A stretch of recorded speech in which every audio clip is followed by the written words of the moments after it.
in the early stage, as your startup gets founded, it's about an idea that you're passionate about, and you have a set of founders coming together to build around that passion.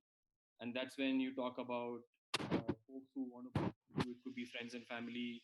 That's where things like angel is used, because angel obviously is one who trusts you for who you are. It's not your idea is still not manifested per se. And that's how it comes to be in sort of pre-series and so forth. As your startup matures, it's about your risk profile changing. So initially it's about an idea, and there's a huge amount of risk, and there are people who back you for who you are as founders, and the passion that Rahul talked about in terms of perseverance and passion about the idea itself.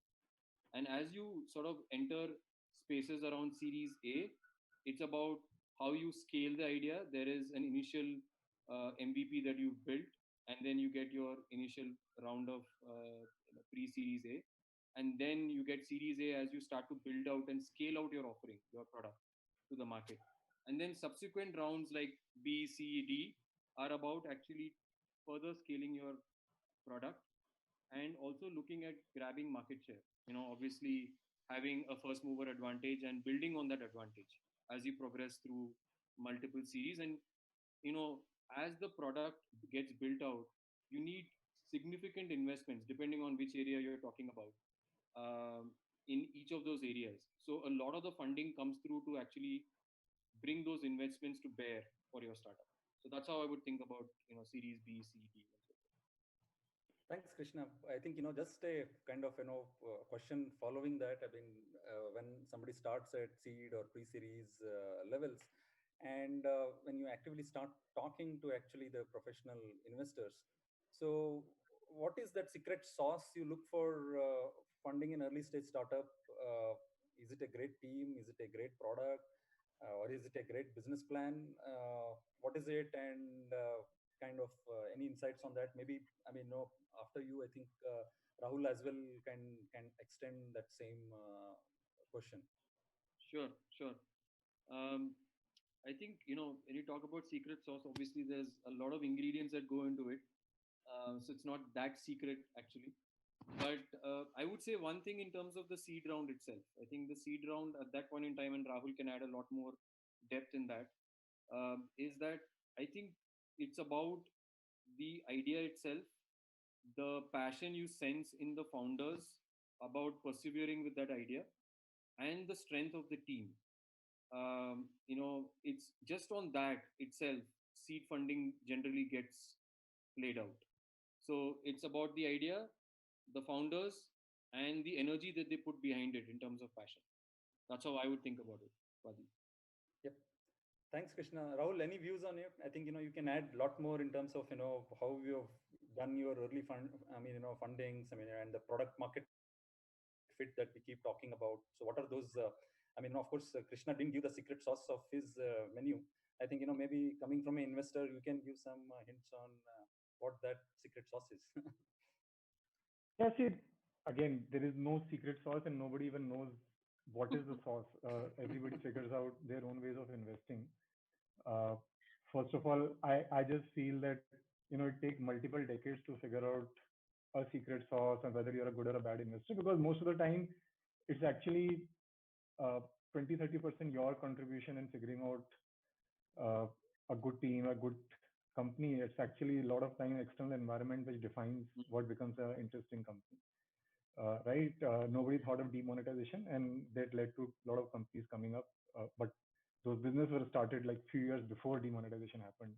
Nobody thought of GST. Nobody thought of Geo. While people did think Geo will happen, but it took multiple years before people figured out, that Geo is happening, and then there is an impact. So these things, you have to have a leap of faith when you're starting a company or backing a company. Typically, people say there is a team and there is a market, right? And there are enough theories written about how market wins over team, which is true. At the same time, in very early stage, the definition of market itself is very nebulous. Are you in a financial services market? Are you in payments market? Are you in credit? Like, you can keep on going deeper and deeper into what market you are in. Earlier the company, harder it is to define the market, and that is why a lot of investors end up, in some sense, backing the team first and a very broad sector. Uh, with an assumption that the team will figure out the business model in the market they want to play in. And now, what does team mean? As in, there is no definition of what is a good team. Again, people have different ways of figuring that out. At least I do look for a couple of things when we are evaluating teams. One is just the learning agility of the team, which means are people iterative? Are they learning with every experiment? Are they willing to let go of preconceived notions? So that is one piece that does matter. I think some sign of leadership, which is can they assemble a team, can they retain a team, will people come and work with them, is very important. And then I would say some insight of customers, as in have they thought about what customers want. Now that thinking may change or that customer itself may change, but that is fine. That then goes back to learning agility. But whatever they are starting with, is it a very broad-based thought, or have they thought of third and fourth level on whichever is their initial customer base is? So at least these are 3-4 things that we look for. And in India, I think one other factor that becomes important is fundraising skills, because we are not a market where there are hundreds of thousands of VCs or investors. So whoever uh, does have good fundraising skill, especially in high funding scenario kind of sectors, that also becomes important. Uh, but yeah, these are few factors that we look at. Again, as I said, we are wrong 70% of the time. So it is not as if we have figured that out on even how to assess a person on that. Thanks, Rahul. And any quick views on what do you expect actually when say, I mean, when founders are thrown that question that your product is not yet product market ready, product market fit is still not there. So maybe with some kind of example or something to make that slightly more clearer for the participants. Yeah, again, very elusive question on what is product market fit. But I think instead of science, it becomes a lot of art in terms of are you getting a feel that customer is liking your product. So very crudely put, people say that uh, is people is customer willing to pay for what you are offering? Right now, if you give discounts, obviously everybody buys. But let's say you were to remove a discount, will they pay for it? So that is a very crude definition. Uh, uh, you know, a lot of times you end up, so marketing costs as a percentage of revenue may be okay to spend more because there is an assumption that people will buy a lot more over a period of time. But I think very crudely in consumer businesses, most of the time it is about whether people are willing to pay for a good enough amount to pay for the services you're offering. This may vary hugely sector by sector. So if you are in a pure content business, let's say Pratilipy or ShareChat, there's nobody paying, right? So in that kind of a sector, you will look for retention rates. Are people coming organically to your platform? Are they going to stay on the platform? Are they spending time on the platform? If you're a SaaS business, uh, most of the time people are willing to pay, but there the question becomes, are you able to sell in an efficient manner? So there, this CAC to LTV becomes slightly more important early on versus saying we'll figure this out later on. Whereas you are in the e-commerce business, maybe CAC to LTV is not something that you can prove in the first year, but you can prove that are you able to make enough money from that particular transaction before the marketing cost. So varies from sector to sector, but at least that's a very crude, broad definition of whether somebody is willing to pay either in time or money for the product that you're offering. Yeah, I mean, essentially whether they like your product or love your product, and if they, I mean, how much are they willing to pay it, and how consistently are they willing to pay? Yeah. And if anybody wants, there is this guy called Rahul Vora, the founder of Superhuman. He wrote a very interesting blog. It is there on YouTube and several channels. A very detailed definition of what is product market fit. It's an amazing thing to use, but I just feel that most of the early stage startups in India will struggle to prove PMS using that framework alone. Thanks, Rahul. So one other question that a lot of founders usually have is, I think, given that the investors need to see a lot of or skim through a lot of business plans, a lot of pitch decks from the founders. I think, a lot of them, they hear back and they are not aware as to what the process is. So can you just kind of give some internal process that within a VC firm, how it works? I mean, right from for example, if it's in Stellaris or if it's some other firm as well, there will usually be thesis and based on which they take and then they filter out or whatever. So that whole process of, I mean, how that happens and how long usually the founders may have to wait, or how, I mean, is it consistent between VC firms, or is it a culture depending on each firm. So I think some summary of the internal process for the participants, so that they kind of can judge as to if somebody has not heard. I mean, no, it could be because of this, or it could be because maybe that's not the sector that the firm is interested in. So some insights on that, Rahul. Y- Yeah, see, one, I think a lot of firms do put out what spaces they are interested in or what stage they play in. Now, in India, a lot of actually some of the more well-known VC firms are more generalistic. So you can assume they're interested in almost all sectors, but there are now specialized firms also. So it should be easier to at least go to the firm's website to at least find out which sectors are they interested in. In terms of process, it does vary from fund to fund. Some funds are more hierarchical, so there is one person or one level of people who will look at your business plan, do the first call, then another level will get involved, then another level, and then partner and all. So it can vary. At least in our firm, we have tried to keep it flat. What that means is there are 7 of us in the investment team. Any one of us, and we have spaces divided between us. So whoever gets the deal figures out who is the right person for the deal. That person gets to see the deal, and if there are a lot of time, so we see about, I think last year we saw about 1,500 odd deals that came into our CRM. I would say there are a good percentage, maybe 50 odd percentage, which we'll just reply on email because reading the presentation or the email, we figure out either there's a conflict, we don't like the space, we don't feel the market is large, or whatever it is, right? And at least the attempt is to reply to each and every email. Even if we sometimes struggle to describe the reason, but we try to reply to every email. And sometimes the reasons could be very cryptic that, we don't believe in the market. Now, it becomes very hard for 750 deals to give every deal a very specific reason, but at least we try to reply back. There are deals that go into first calls. And again, any one of the 7 of us, whoever is looking at this space goes into the first call. So we don't have levels in that sense. And after the first call, and there are, maybe I would argue there are about maybe 20% deals that move beyond the first call. If there is interest, we typically have a team of 2 who goes deeper into a particular opportunity. And that is when the real diligence starts, where we'll meet the company once more, we'll try to talk to some of their customers. And maybe then there is about, I think last year we did that math. So maybe about 100 odd deals, maybe about, around 7-8% of them went into a case where we started doing more than 2 or 3 meetings with the company, where we actually talked to their real customers. We went and talked to industry experts. Now, from that point onward, it can take about 4 weeks to 6 weeks to reach a stage where the company comes and presents to our IC. And IC is again all of us.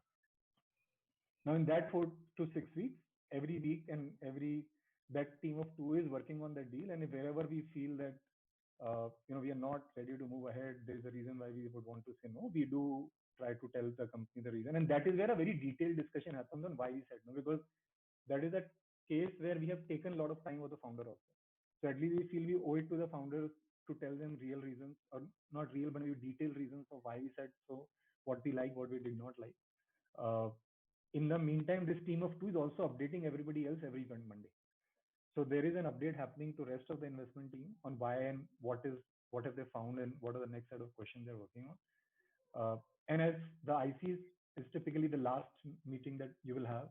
And if we are ready to move on, we give an offer. If the company is ready to accept, we sign a term sheet. So that's the stage to reach a term sheet. We typically don't, like after the term sheet is more a formality, as long as legally everything is okay, accounting wise, all the books were okay, then we end up closing the deal, which is another 4 to 6 weeks, but more of diligence by an accounting firm or a legal firm, assuming the business has been around. If there is very little history of the business, then there is not much to do out there. Thanks a lot, Rahul. I think that gives a good perspective about what goes through inside, and as well as I think what founders or entrepreneurs can kind of expect. I think thanks a lot for that. So Krishna, moving to you, I think a lot of companies actually look at problem statements and ideas, especially, I mean, if you're not yet formed, and some of them build some prototypes or maybe proof of concepts or maybe even a MVP. So what's your view of, can funding be raised just on a great business plan, or you require a POC, or you require a customer, paying customer? So some of these questions, a lot of times founders struggle with as to when I should approach investors or even to get advice as to whether we are investable. So any thoughts on that front, Krishna? I mean, whether, I mean, a idea itself is a fundable thing, or a POC with some customer helps a lot, helps in some manner. I think again we're talking about seed funding or early stage rounds, right, Vadi? So the criteria changes as we move along, obviously, and I think Rahul talked about the various stages or life cycle of how a VC firm or a fund thinks about it, right? Um, I've seen startups across the industry get funded on the strength of the founders, the sector that they're actually building a product for, and if they have a very good track record, then typically the track record wins in terms of getting the initial round. In fact, seed rounds are very easy to come by from that perspective. But for an entrepreneur who's starting out for the first time, who doesn't have a track record to speak for, I would imagine that it has to be a little bit more than a business idea on paper, right? A business plan on paper. I would definitely go for building out a prototype, if possible, early stage product with some consumer understanding as well, because the depth of the consumer understanding is key when you have to convince somebody to invest in you. I think Rahul talked about it as well, right, in terms of the evaluation criteria that typically a fund would use. So the depth of your customer insights would only emerge if you're able to actually get it in the hands of a few consumers and test your product out. So that's what I would advise at least first time entrepreneurs to embark upon in terms of building a product from an MVP standpoint. Thanks, Krishna. So, I mean, continuing that, I mean, with like, I would like to kind of understand slightly your own journey as well. I think because you have been with Flipkart in its earlier years as well, and I've seen the various phases that the company has gone through, like, different series as well, and you have been there with them much earlier. So, what are those learnings that you would like to, I mean, impart it to the audience in terms of what you have seen from that early stages across the different series A, B, C kind of levels, and even till, I mean, I think it was kind of Walmart as well came in. So, any kind of learnings that you would like to impart from your early days and what you saw, how the funding helped, I mean, at each of these phases, any interesting insights on those, Krishna, would help. Yeah, it's a tremendous number of insights actually. Flipkart's a story by itself. There are books written about it. Uh, but I think, if I go back in time, I think I'll like to bring out maybe what could help entrepreneurs as they embark on this journey, right? And hopefully many of them actually make the journey past the seed round and get validation and move on into subsequent rounds and scale the startup, right?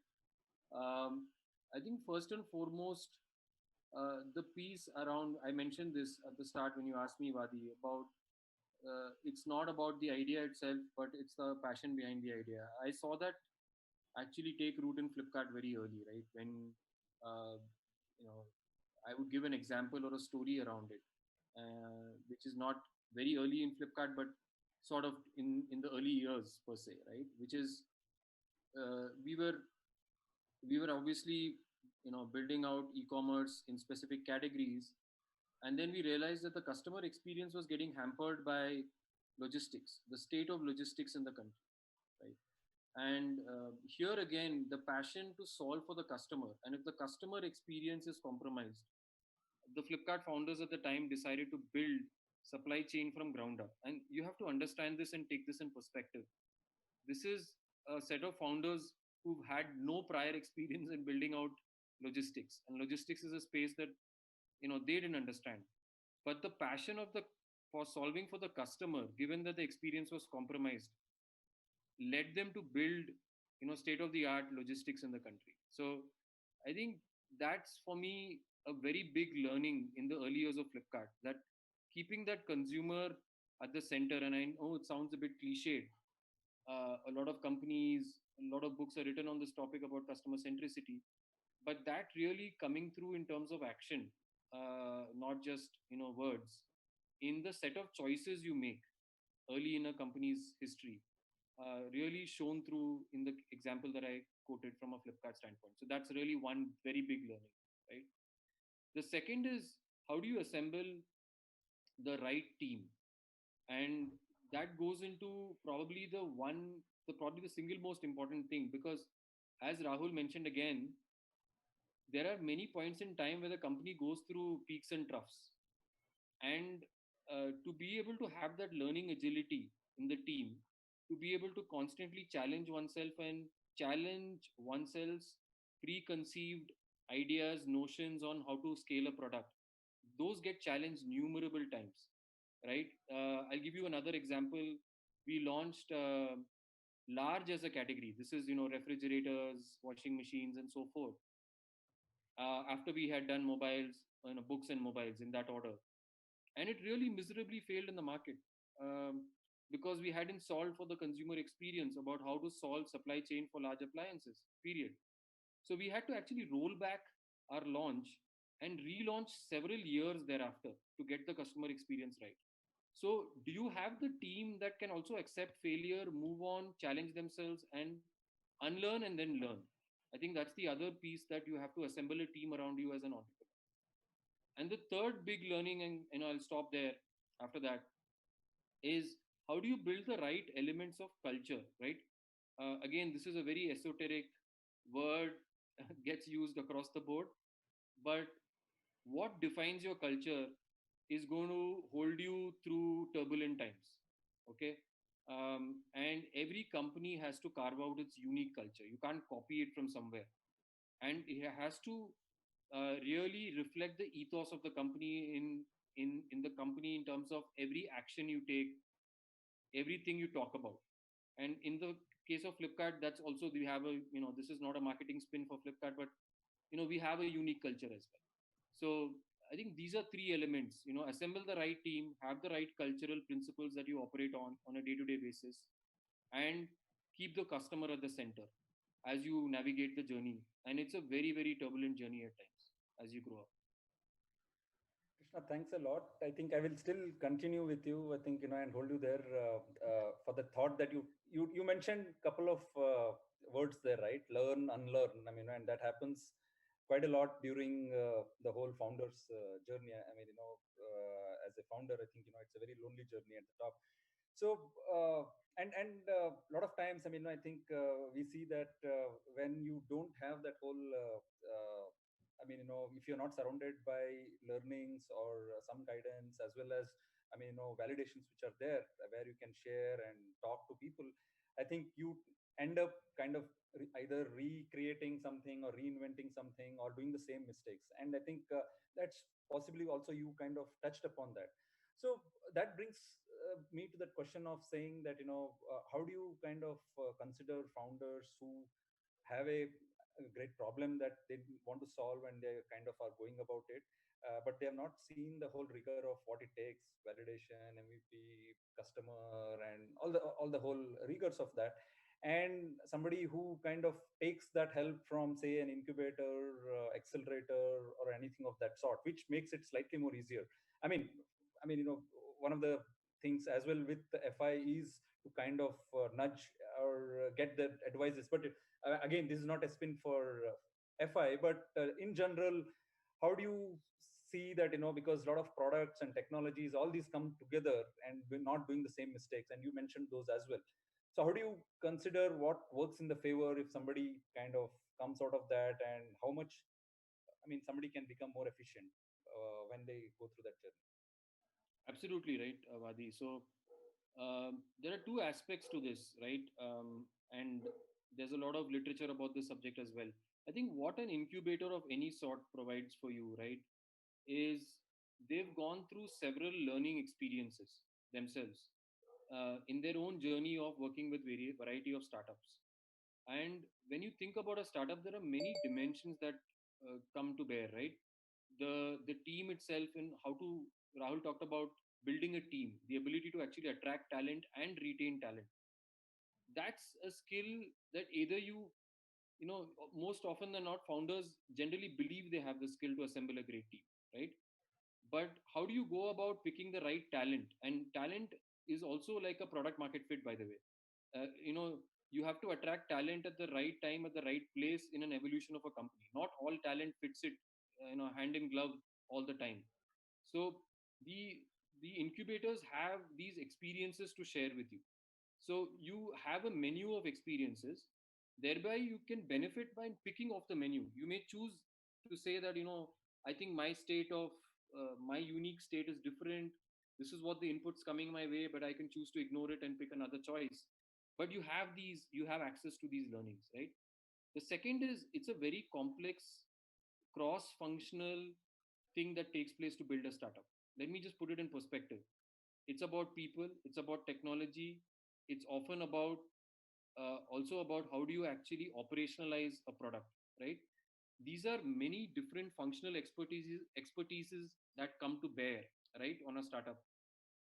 Again, you have the incubators giving you guidance on this, and you have the ability to test the waters as well, build a small prototype, take inputs.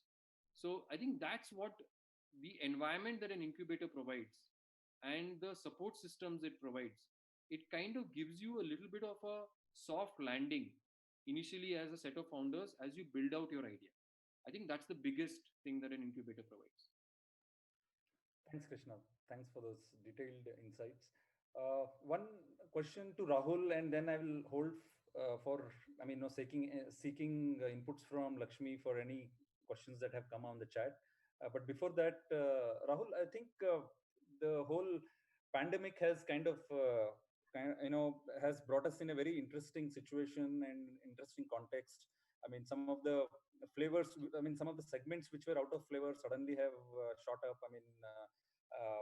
Because of the context and because of the need. Like, for example, edutech, hyperlocal, they have suddenly have become kind of more interesting than what they were earlier. So, given that, this pandemic in the current times, as well as possibly, I think, we will have few more months, and then there is what we call the new normal, which will come. We are seeing the whole retail, I think, which is going to be changing. Personally, I am associated with mobility, and we are seeing a huge experiences or changes in behavior that's going to be happening. So given that, what's your view on some of the segment shift that has happened?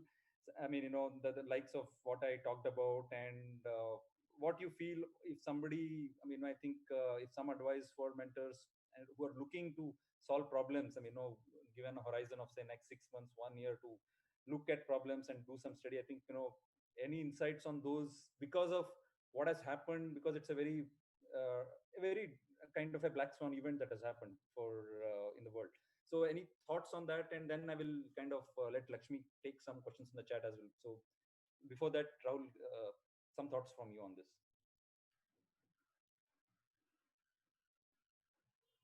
Sure. Are you able to hear me clearly? Somehow in the end, I saw some lag from Vadiraj. So I don't know if it is a problem at my end or somebody else. Are you guys able to hear me properly? Yes, yeah, Rahul, now we can. Okay. Yeah, there was some Sure. lag, but I think it's fine now. Okay. So I'll be slightly contrarian here. I would say whatever people are saying right now, if you are a later stage company, it is great. But if you are an early stage company getting into these spaces which look so obvious to everybody, may not be a good idea. So yes, edutech is interesting, but there are 5 edutech companies who have been around for last 5 years, and now you starting another edutech company. I think just it is it is so obvious to everybody that I don't think there's an opportunity you should be going behind. What you need to find is what will happen because of COVID, and what are the underlying trends that are changing. And I'll give you one example. So let's say if you are building a SaaS business, let's say till 6 months back, there was this norm that if you're selling in US, yes, you can start a company, get some customers in US by remote selling, but at certain point of time, you have to build a sales team in US. Now, I would argue what is happening right now will allow you to do remote go-to-market for a much, much longer period of time. So we might see the way how sales are done, which used to be meet and greet kind of phenomena, to a remote sales phenomena. And that is happening across the board. That is happening in education. If you're selling a 40,000 rupee product, Byju's had an offline sales team. Now nobody can go offline. So now they're trying to figure out how to sell online. Earlier, nobody had even thought that you can deliver 40,000-50,000 rupee sale in India to a consumer in a remote manner for a product like education. So these are the trends. See, SMBs are struggling with labor. What will that mean in terms of 5 years or 2 years from now? What will be the solution they'll need? So I think it is more important to find trends uh, of how consumer behavior will change, customer behavior will change, and can you build a solution that take advantage of those trends versus saying, TikTok has been banned, so now suddenly there are 5 or 10 different companies trying to build a TikTok for India. Yeah, I think that is good and well done by ShareChat and maybe Trail and few other companies who have been doing that for last 3 years. But if somebody says I'll build a TikTok and I'll start today, I think you're just you're basically making sure that you are entering a space which will become hyper competitive. Yes, so thanks. Lakshmi, can you just check from the chat questions if you're Yeah. So Rahul, I have two questions for you. All right. The first question is regarding the product market fit. So currently, the current scenario is we have seen products, but currently the market is shrinking, right? So great products, but the markets have shrunk. Could be hospitality, could be OTTs, or I mean multiple of them. All right.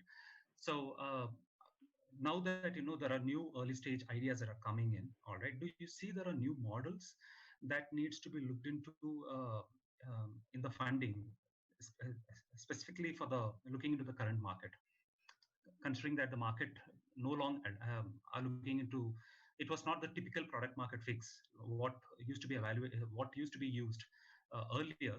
Are there new models that you look into today? Actually, maybe I don't understand the question, but I don't think the definition of product market fit changes because market has shrunk. First of all, I think most of the tech startup is not going and creating new markets. They are taking a pie away from an existing market. Flipkart is not building a retail market. Retail market exists. It was growing at, let's say, GDP rate before COVID. It might, and let's say it was $800 billion. It will shrink by 5%, 10% this year. So it will become maybe $720 billion. But Flipkart's job is, and sorry, I'm speaking on behalf of Krishna, but I'm just taking an example of a large company. They basically are just taking pie away from offline and making it come online. That is true for most of the startups in our country. So I don't see why market is shrinking. And what does it mean to say market is shrinking? Now, obviously, travel has just stopped. So travel market for even online companies have shrunk. That I understand. But most of the spaces are not like that. Most of the time, the market exists. It's a large market, and you are taking pie away from that market and make it move to your business. So at least that's my view. I think product market definitions have become more clearer now because the days of spending money to get customers have come down. So a lot more companies are more focused on margin. So I would argue that answer is slightly different, that it is much cleaner to define product market fit than it was 6 months back. At least that's my argument, unless there was a different trend, like maybe if there was anything more nuanced to that question which I didn't understand, happy to get deeper. But at least my view is that product market definitions are becoming more clearer now. Yeah, you answered the question, Rahul. And the second question is, we know there are a plethora of plethora of founders, who are looking for investors today. So, and they are looking how to connect with the investor. So what's the best way to connect to an investor today? And I know, they might send an email or, probably connect one-on-one, could be through some connects. But what are the critical resources about the idea that needs to go out in the first connect? See, I think first of all, writing cold emails is not a good idea. With most of the VC firms I've seen, I think the founders need to show some hustle to figure out a connect through a warm, intermediary in between. It could be 1%, 2-level connect, one first degree connect, whatever it is. Most VC firms now are very open to that idea of figuring out some linkage through which a referral is happening. So I just feel that it is not a good idea to write cold emails, and rather find some first or second degree connect with one of the folks in that VC firm. And it is easier now. in terms of resources, I think instead of writing long emails, uh, one obviously the person who's connecting you should say speak positively about you, so that itself creates a nudge for the investor to have a chat with you, versus just a cold email that is forwarded from that middleman or whatever that middle person is. Uh, so that is the other piece that I would encourage, that even though the whatever connect you find, that person should say a warm word about you. Uh, and third, I would say simple story of why am I uh, uh, a company that you should spend half an hour with, and that could be in form of the team, that could be in form of the insight you have, that could be in the form of the you know what you have built. If you have some traction, that could be that. Like, you have to find what are your strong points. When I'm pitching my fund to an LP, I have to find what are my strong points, and same holds true for startups when they're pitching to investors. And one final question from quite a lot of participants there. So the question is there a bent towards um, good institutes, especially do you really look into qualifications from esteemed colleges as part of the funding, or is it just a team that you look into? So see, as I said, this is the idea of finding needle in a haystack, right? So after out of the 1,500 odd companies we saw last year, we invested in 4 or 5. So there is some signals one will look for on how to evaluate companies that you should talk to. In my mind, education pedigree is one of those signals. Maybe another signal could be the kind of companies you've worked in, the kind of roles you have played. It could be as I said, somebody is connecting you. What is he saying about you? So there has to be some signal that you kind of convey in one form or the other, and could be multiple signals. But there is something that you say or communicate that forces an investor to say, can this be one of the 5 companies that I invest in this year? So I think, as I said, pedigree is one of those signals. It is just a showcase of saying this guy has done something which was hard to do in life. Now that could be something else also. You could have done something more, or something more interesting, more harder somewhere else. So showcase that. Obviously, the younger you are, harder it is, because maybe if you're just out of college, spend 2 years in working somewhere, it is harder to show. In which case, you find even a warmer connect that forces people to talk to you. So these signals can be in different manners, and as I said, pedigree is one of them. Okay. Thank you, Rahul. Pradeep, please take over. Yep. Thanks, Rahul. So I think one other question that a lot of first-time founders or those who are trying to raise money, they have questions around the kind of dilutions that typically that they have to be expecting at different stages. While there is no benchmark for that, surely, but I think a broad view on what typically happens when it's at a very early stage, first round, if it's at seed stage, then pre-series, or subsequently as well. So what are your views coming from the other side as well? Because I think this is a kind of a marriage of sorts, which has to be kind of till either the next round of funding or an exit. I think that relationship needs to work. So what are the pushes and pulls from an entrepreneur as well as an investor, and what they should be expecting in terms of the dilutions at these different stages? So any high level views on that, Rahul? So I will not be able to share what angels and those people expect, because that range I've seen vary a lot. Yeah. A lot of angels are okay with owning few single percentage points. A lot of people take large stakes, so that range varies. I would say more in the institutional category. Uh, Earlier you raise money, more you dilute. Now, what does that mean? So if you are raising a seed or a series A round, depending on if you're getting 1 or 2 investors, depending on how much you're raising, I've seen companies typically dilute between 15 to 25%. Series Bs can be smaller, and their 15 to 20% might be okay. And as you go up the chain, lower the dilution becomes. But that's a range I've seen, and the reason is that somebody who's coming in at Series A, the chance or the risk that investor is taking is much higher. and they do feel that in a portfolio of 20, maybe 3 or 4 will survive. And if that happens, they need to own at least at the starting point, this 20-25% stake. And later the stages of the businesses, the risk of the company goes down, and hence the need of the ownership from the investor goes down. Thanks, Rahul. So, over to Krishna.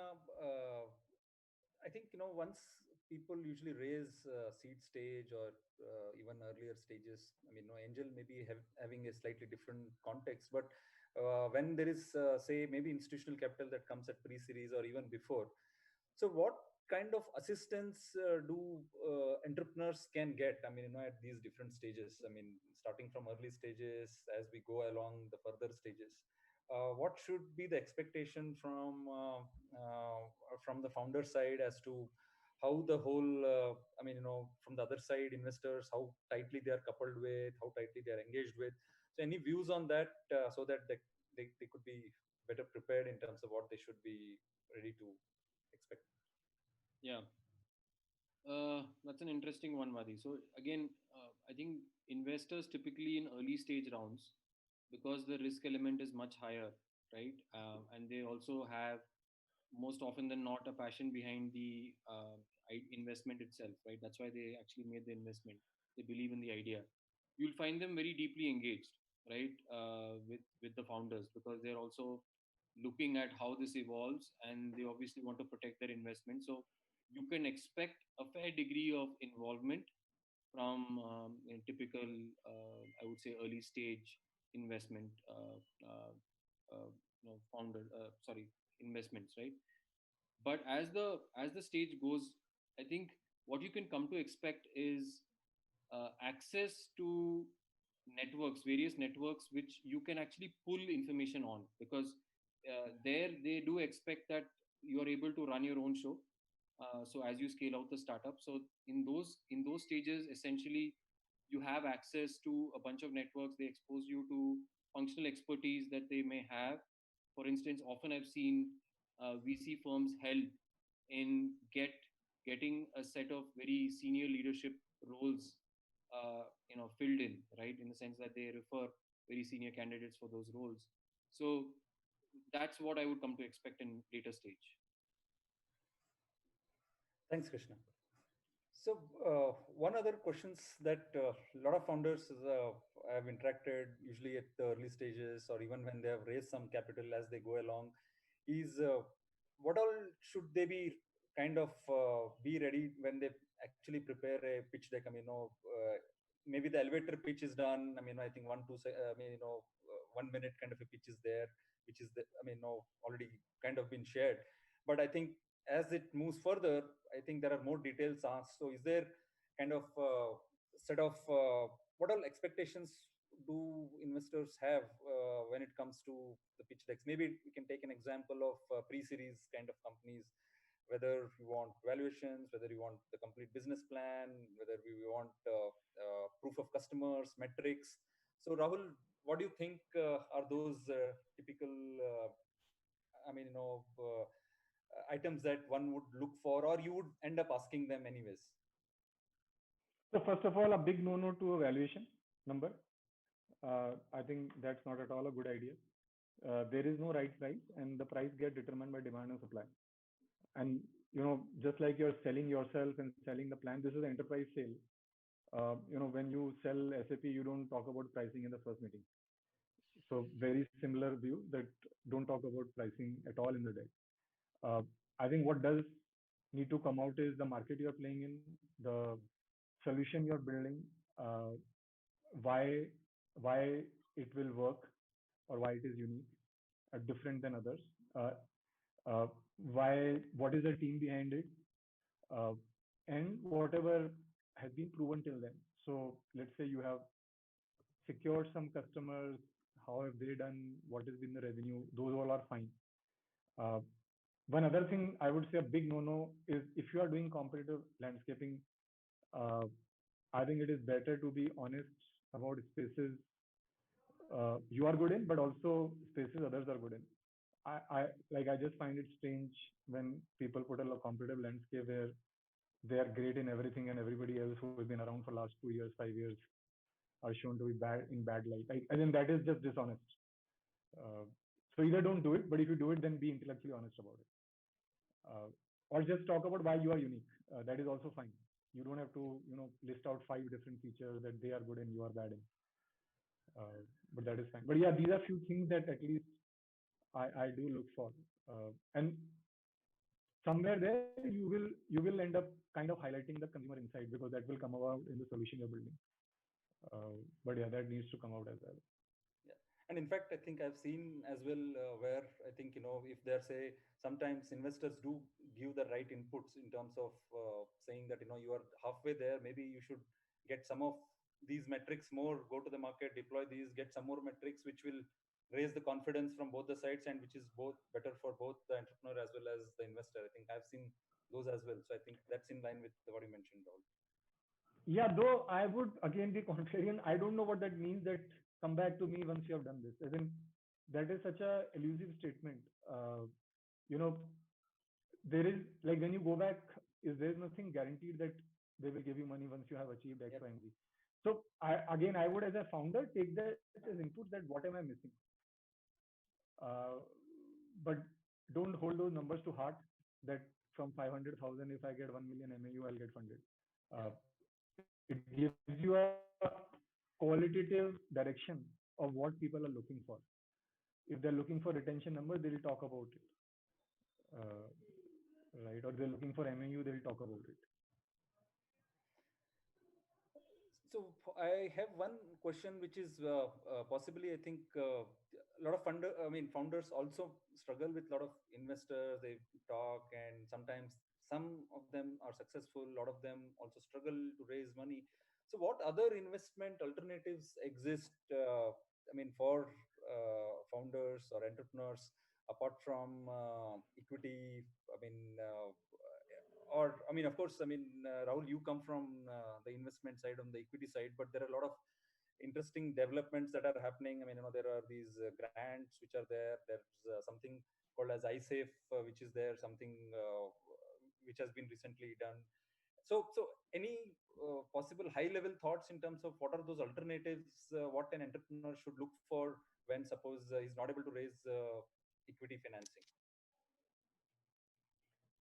See, again, I don't think there are too many alternatives other than equity financing. Getting grants and all is a very hard task, and you need to fall into that bucket where if you are not in that, let's say somebody's giving grant money for education, impact education. Now, if you're not doing that, how will you get money? There are some of these YC equivalents that are getting set up in India, angel list, but that is still equity money. As in, they might be convertible notes, they're still equity money. Someday it will convert.